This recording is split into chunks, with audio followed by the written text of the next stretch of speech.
Well, if you think Elon Musk just wanted to be a passive investor in Twitter because he believed in the future of the project, well, you'd be wrong. Because in this video, I'm going to talk about what Elon Musk has in mind for Twitter, what he recently announced on Twitter, and what it did for his investment. Because in a matter of a single day, it made Elon Musk's investment more profitable than Twitter has been in the last 2 years. So what does Elon Musk have in mind for Twitter? I'm going to talk about that and some possible influence in what cryptos are actually used on the Twitter platform. And speaking of the cryptocurrency world, there is some new news on the Ripple versus the SEC case regarding some of the redactions that the SEC wants to have regarding some of the meetings that they've had with third parties.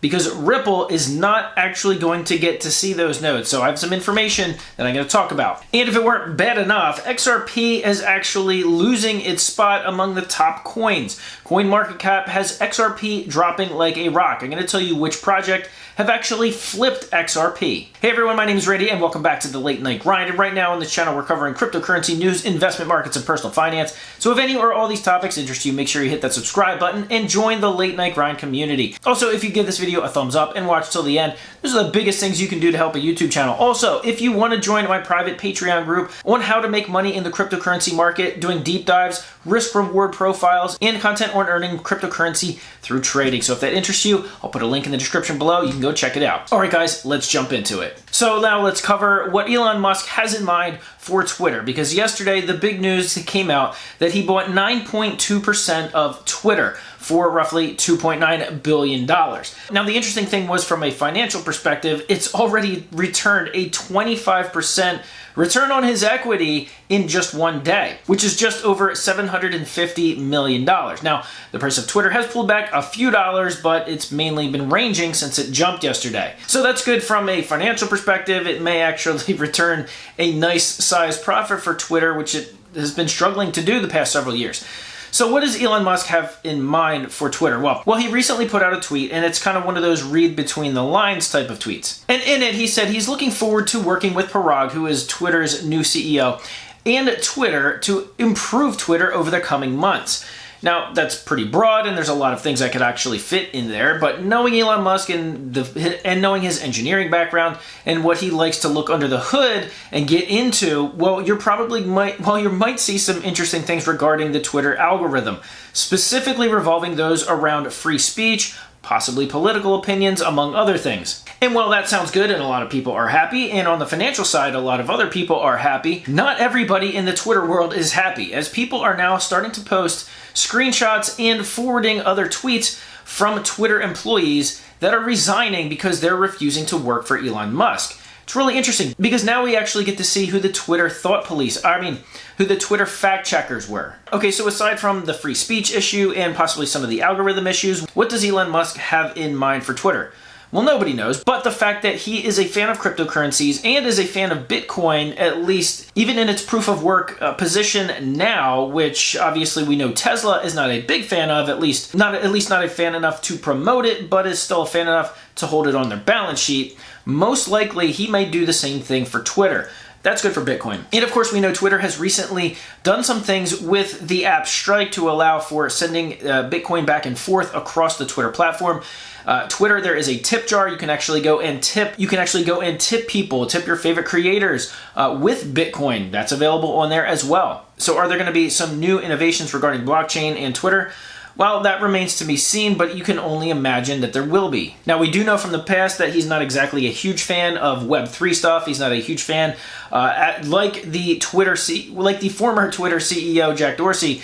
They're not a fan of the venture capital-backed JP Morgan-owned Ethereum and Consensus, for example. So we're definitely going to have to see, but if you want to follow along with the story, make sure you subscribe to the Late Night Grind, because this is one that I will definitely be following. All right, so now let's move on to the Ripple case versus the SEC, because just today Ripple actually responded to the motion that the SEC had, which was SEC wants to redact certain things from notes that they had with third parties that Ripple is essentially not privy to.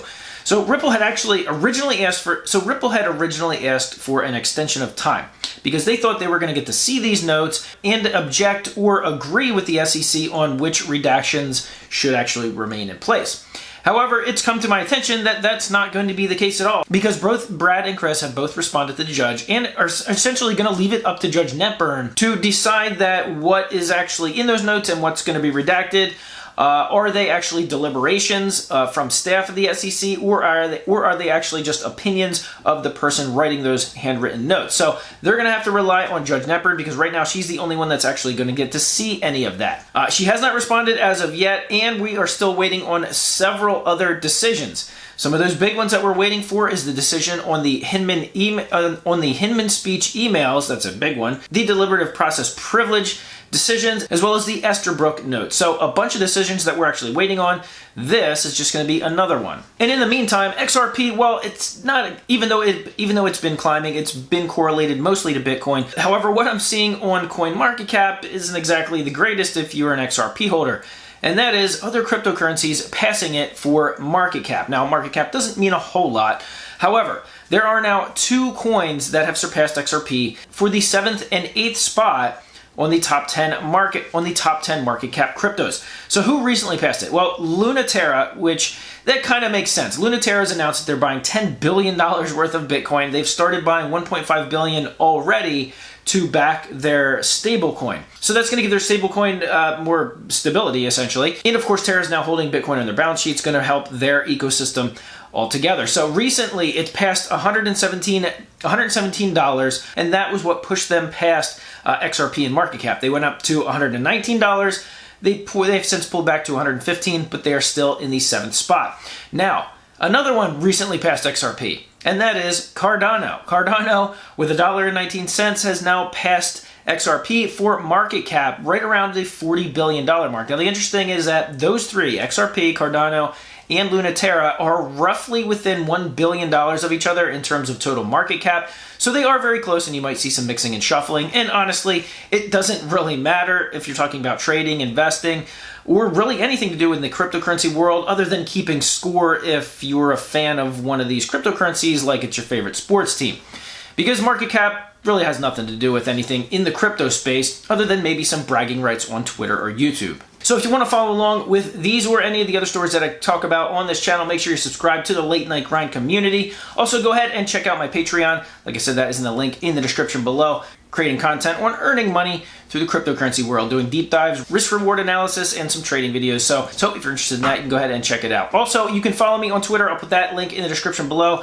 I talk about a lot of these topics that I talk about on my videos, and I retweet information about them. And typically, I do that before I even make a video on it, as I'm doing my analysis. So if you want to go and follow me there, I'd love to have a conversation with you. Also, don't forget to leave a comment in the comment section down below on whether or not you think Elon Musk holding 9.2% of Twitter and joining the board of directors is actually going to have any effect in the coming months. I personally think there is going to be some changes, but I'd love to know what you guys think.